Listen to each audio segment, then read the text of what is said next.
नमस्कार दोस्तों, आपका वेलकम है अपने ही यूट्यूब चैनल पे। मैं आपका प्यारा दोस्त संदीप। तो दोस्तों अभी हम बात करने वाले हैं एक नया आईपीओ जो आ रहा है दोस्तों, यानी कि कल ही उसका क्या होने वाला है दोस्तों, इशू होने वाला है। तो उसके बारे में हम पहले 10 बातें जानेंगे, फिर उसको सब्सक्राइब के लिए जाएंगे। दोस्तों अगर ये 10 बातें जानते हैं तो डेफिनेटली आपका जो भी डिसीजन रहेगा वो आपके ही पक्ष में जाएगा। तो चलिए जानते हैं इस आईपीओ के बारे में क्या जानकारी हमें मिलने वाली है। दोस्तों आईपीओ का नाम है इंडियन रेलवे फाइनेंस कॉर्पोरेशन है। दोस्तों ये शेयर जितना तगड़ा बताया जा रहा है, क्या उतना तगड़ा है क्या, इसमें हमें लिस्टिंग गेन मिलेगा या फिर हमें लॉन्ग टर्म के बेसिस पे इस पर जाना है, ये बातें पूरी तरह से समझेंगे और अपना प्रॉफिट जरूर बनाएगा। तो चलिए दोस्तों कुछ जानते हैं ज़रूरी बातें।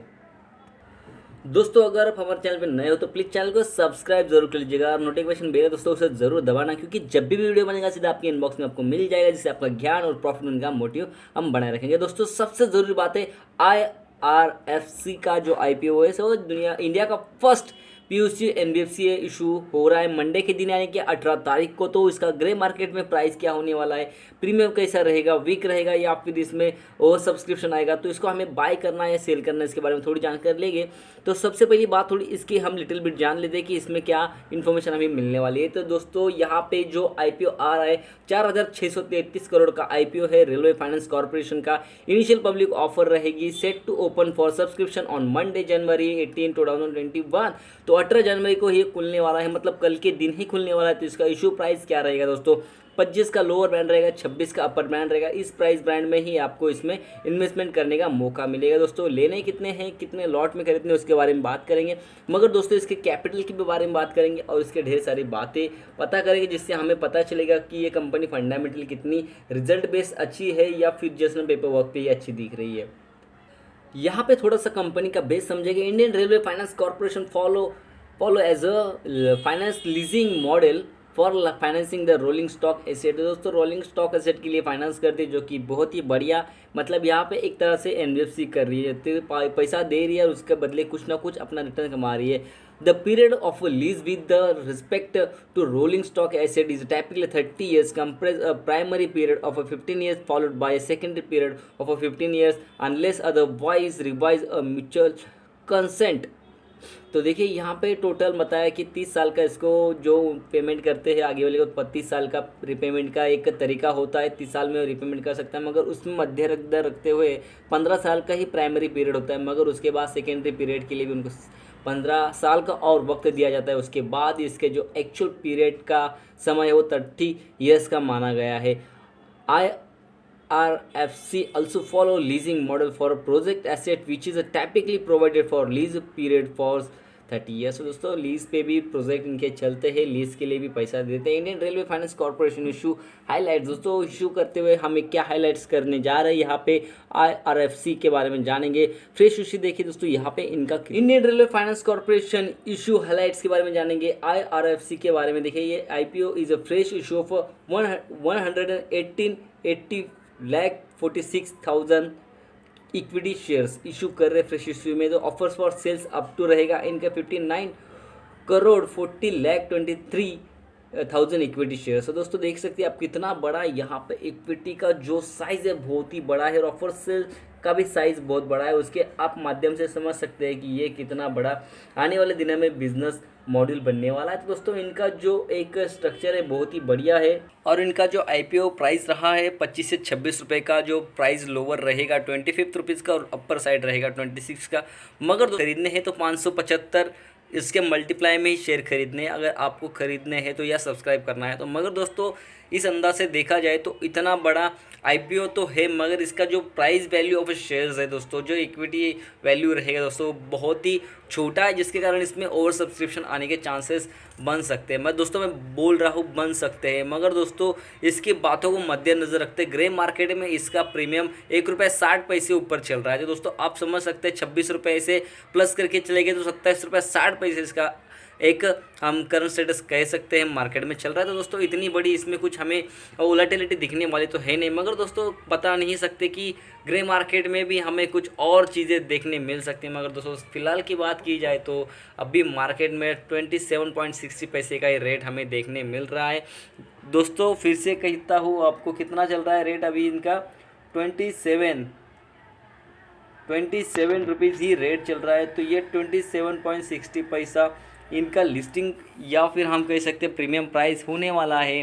तो दोस्तों सबसे ज़रूरी बात यह है कि इनका जो इशू प्राइस रहने वाला है वो 25 से लेकर 26 रुपीज़ के आसपास का है। तो दोस्तों अपर बैंड और लोअर बैंड ये सब आपके सामने है, तो आपको समझना है किस तरह से इसकी कंपनी में आपका लॉन्ग टर्म का व्यू रहेगा या फिर शॉर्ट टर्म का। दोस्तों जैसे कि रेलवे ने अब तक तो 4 ऐसे बड़े एक हम कह सकते हैं आईपीओ दिए, वहाँ पे ढेर सारे लोगों ने प्रॉफिट भी कमाया, मगर दोस्तों और ऐसा ये अभी भी एक हमें लग रहा है कि आईपीओ है जहाँ से हमें ज़्यादा प्रॉफिट आने की गुंजाइश है। मगर दोस्तों देखिए आईपीओ का इश्यू ऑफ इक्विटी शेयर्स का जो लॉट है वो भी बहुत बड़ा है मेरे हिसाब से। अगर आप 1 रुपये प्रीमियम पे जाते हो तो 576 रुपये का ही या 1000 रुपये का प्रीमियम पे आप सेटिस्फाई हो सकते हैं। जब परसेंटेज के हिसाब से देखा जाए तो लगभग 20% के आसपास मैक्सिमम इसमें आपको प्रीमियम आने के चांसेस बन सकते हैं। दोस्तों as per the grey market के रूल से बात कर रहा हूँ, ग्रे मार्केट में इनकी जो कंडीशन है उसके बारे में बात कर रहा हूँ, ना कि मैं मेरे मन की कोई गलत बातें कर रहा हूँ। तो दोस्तों अभी देखिए इसमें सब कुछ बातें क्लियर हो जाएगी। प्रमोटेड कौन रहेगा, देखिए Indian Railway finance corporation is promoted by the president of India acting through the Ministry of Railway, Government of India. Indian Railway Finance Corporation Limited was incorporated on December 12, 1986. IRFC is registered with the Reserve Bank of India as a NFC। देखिए NBFC के माध्यम से इसका registration हुआ है, कहाँ पे, RBI में। तो दोस्तों बहुत ही अच्छी बात है, NBFC वाला शेयर है। तो NBFC मतलब एज अ बैंकिंग टाइप से सेकेंड आता है NBFC। तो NBFC में जैसे बैंकिंग में तेज़ी आएगी दोस्तों, डेफिनेटली इसमें भी तेज़ी आते हुए हमें देख सकते हैं। तो ऐसे शेयर हमें चाहिए जो देखिए तेज़ी बना सकते हैं। And classified under the category of infrastructure finance company. देखिए फाइनेंस कंपनी कहाँ पे आ रही है, इंफ्रास्ट्रक्चर में भी इसका जो फाइनेंस प्रोवाइड इनका बिजनेस है वो भी आता है इंफ्रास्ट्रक्चर में।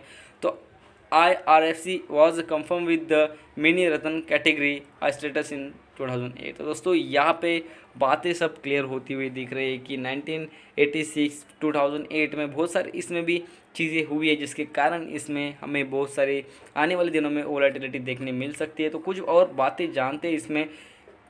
प्राइमरी बिजनेस रहेगा इस कंपनी का, देखिए प्राइमरी बिजनेस क्या कहता है, सेकेंडरी बिजनेस क्या कहता है।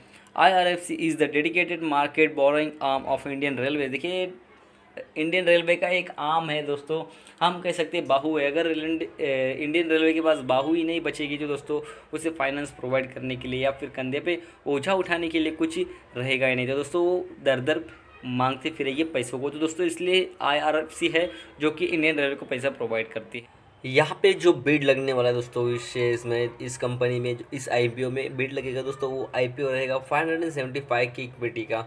दोस्तों मतलब 575 ही आपको शेयर खरीदने या फिर उसके मल्टीप्लाई आपको खरीदने हैं। तो दोस्तों ये एक सिंपल आपको समझना होगा मार्केट का रूल। तो दोस्तों up to 50% of the net issue of reserve is a reserve for qualified institutional buyer. दोस्तों आपको QIB मालूम होगा, तो दोस्तों उसमें से 50% QIB के लिए रिजर्व रखा गया है। तो दोस्तों ये भी एक बहुत बड़ा रूट हो सकता है जिसके कारण इसमें आपको प्रीमियम जो मिलने वाला है, ये एक सबसे बड़ा रीज़न है इस कंपनी का, क्योंकि कंपनी QIB के साथ जा रही है। The company has reserve not more than 35% of the issue for the retail investor and the remaining 50% of a non institutional category. The issuing includes reservation of equity shares worth ₹50 lakh for subscription by eligible employees.